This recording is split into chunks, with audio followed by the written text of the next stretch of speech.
William Binney spent 30 years with the NSA before resigning in 2001 and beginning a whistleblowing crusade over the agency's flagrant violation of the U.S. Constitution. Now, he has joined forces with Richard Gage, signing the petition from Architects and Engineers for 911Truth, calling for a new investigation into what really happened on 9/11/2001. This is a GRTV feature interview with our special guests, William Binney and Richard Gage. Well, let's start with you, William Binney, because this is your first time on the program, and perhaps for some of my listeners, I'm sure many of my listeners will be familiar with you, but for those who aren't, why don't we just talk a little bit about your background, your time with the NSA, and what drove you to become an NSA whistleblower? Okay, well, I started my experience in the SIGINT business, the signals intelligence business, with the United States Army back in 1965. I was getting out of school then, and they were drafting people to go in the Army and kill people in Vietnam. So being a country boy, I was a good shot, so I was a candidate, prime candidate. Everybody I knew going in the military at that time being drafted was being, were put into these rifle companies and sent out in the front lines in Vietnam to kill people. So I didn't want to do that, so I checked out my options and volunteering, what could I do and to avoid that kind of thing. And so the recruiters, of course, they told me all kinds of stories, but the point was that they said you can get into intelligence here, and you won't be in the rifle companies, and so you can have an opportunity to do something other than kill people. So I thought that was a great option, so I figured I'd do that.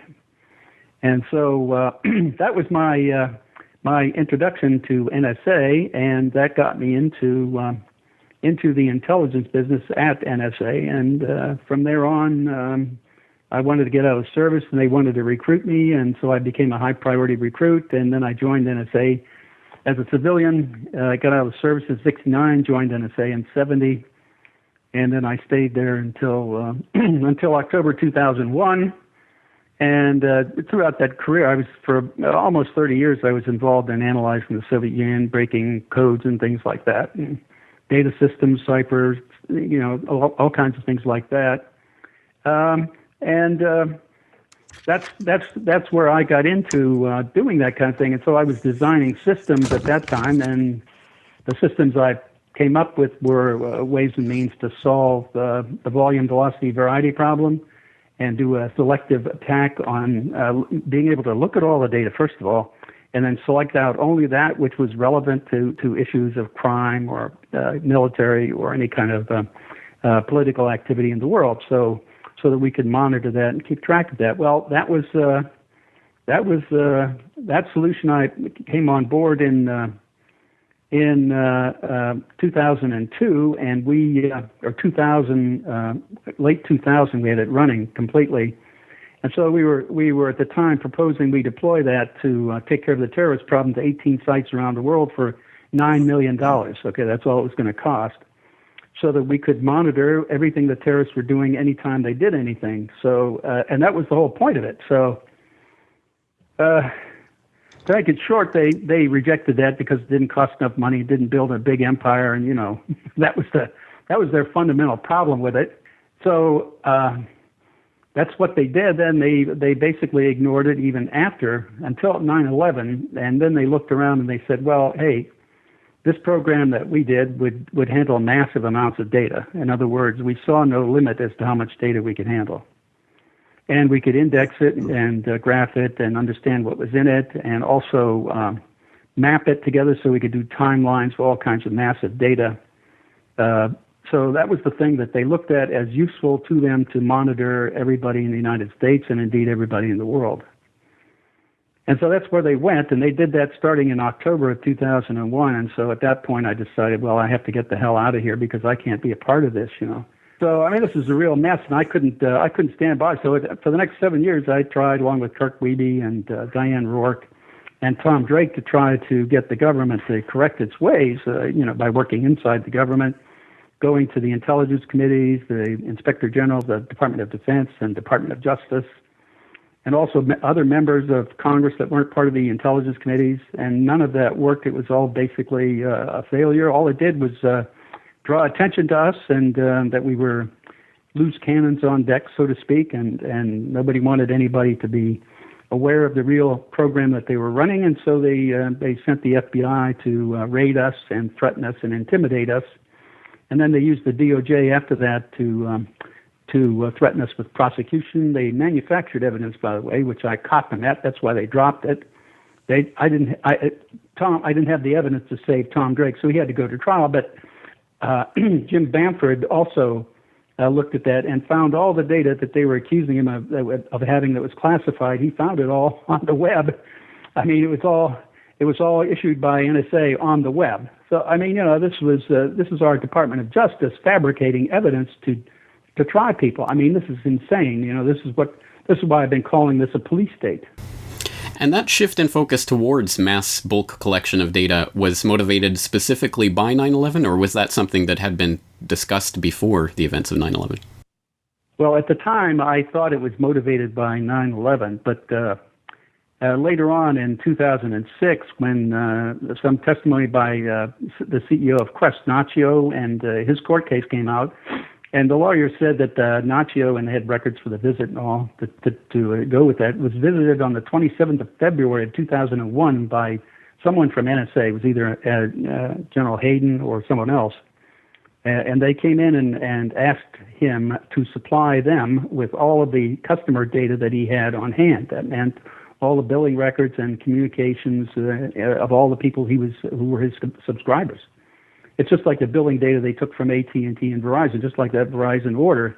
This was, again, without a court order, and it was done basically by word of mouth. And he said, well, if you give me a warrant, I'll give it to you. And, of course, they weren't prepared to do that, so they wanted to do it all in secret, again, because it was a violation of our constitutional rights, and they didn't want anybody opposing it.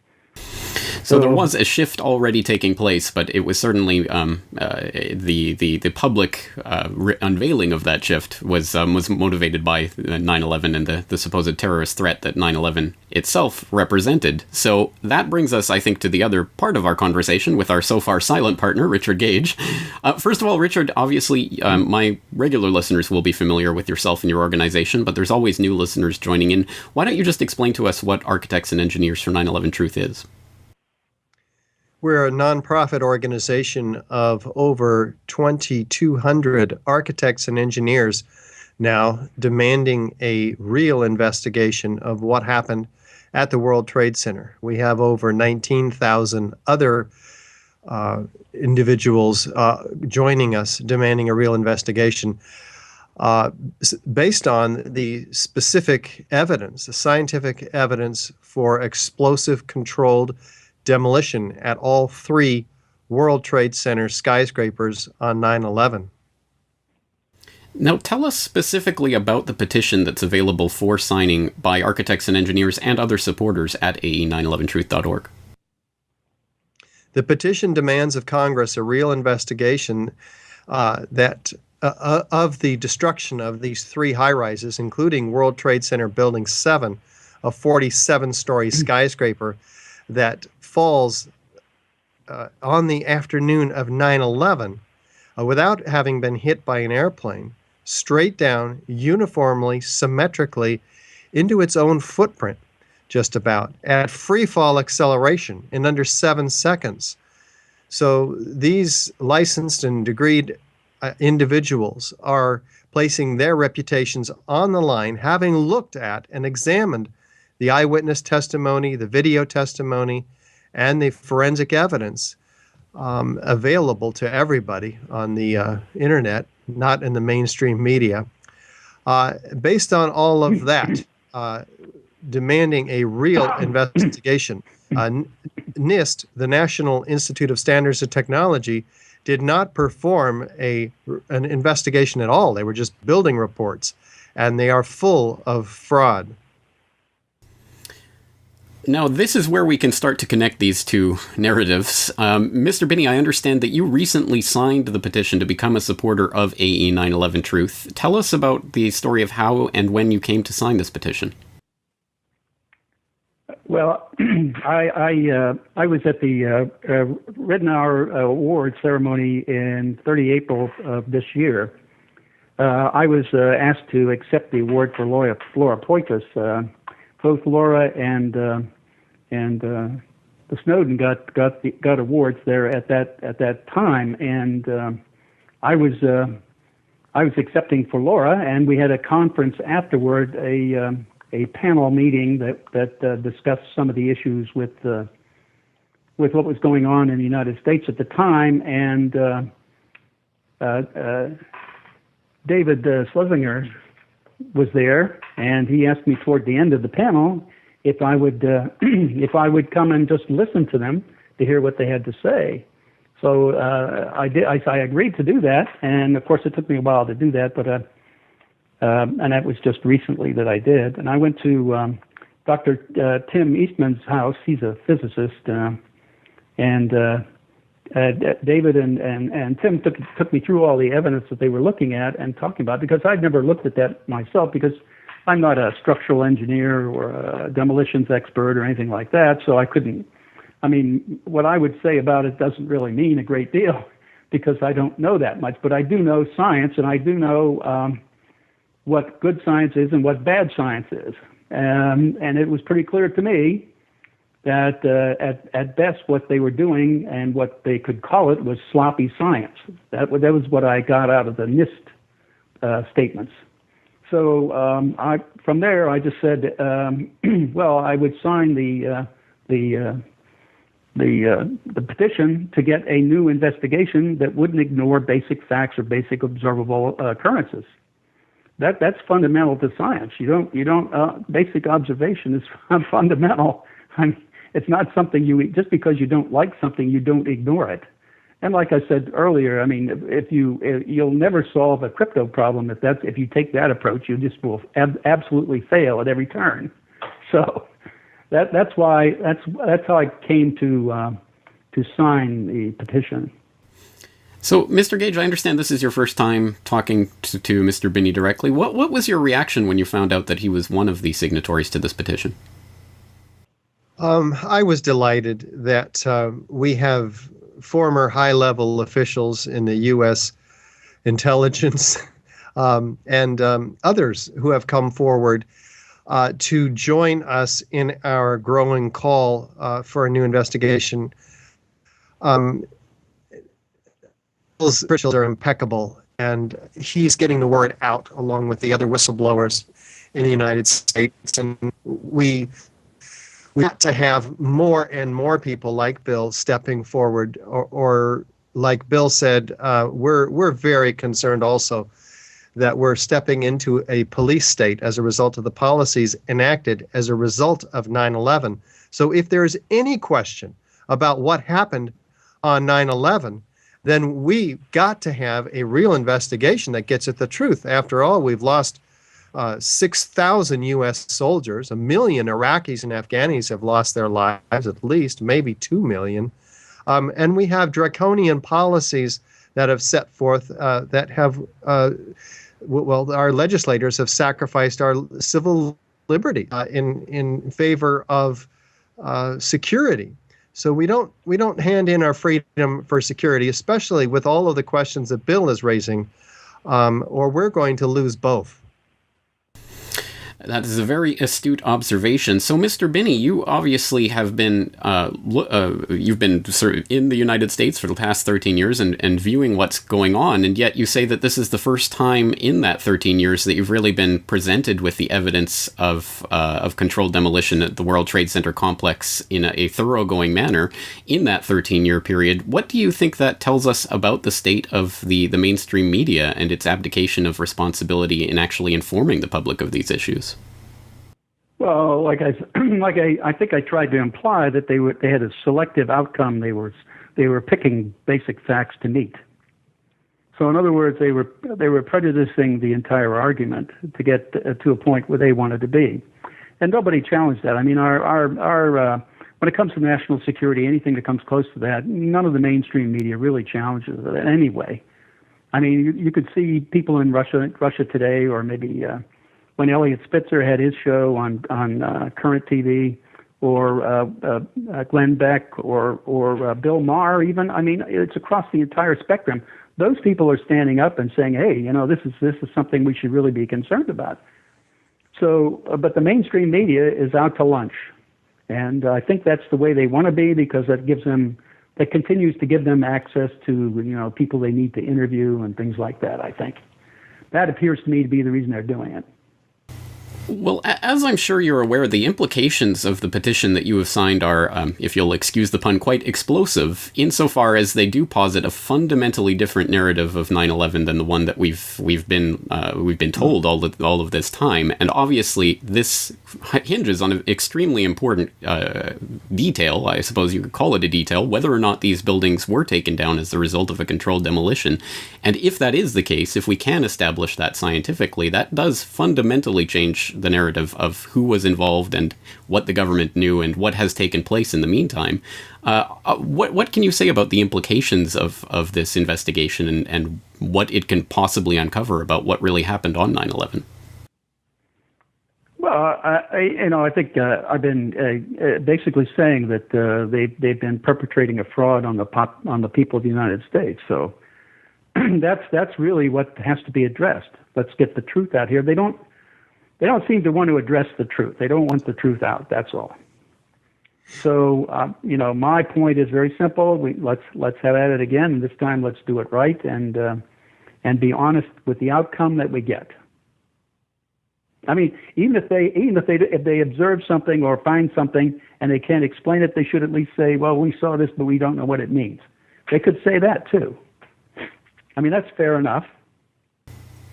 I think no reasonable person can disagree with that, but unfortunately, as I'm sure you must be aware, anyone who's even been associated with questioning the official commission report or the congressional investigation into 9/11 has been deemed a crackpot, a conspiracy theorist, all of these labels.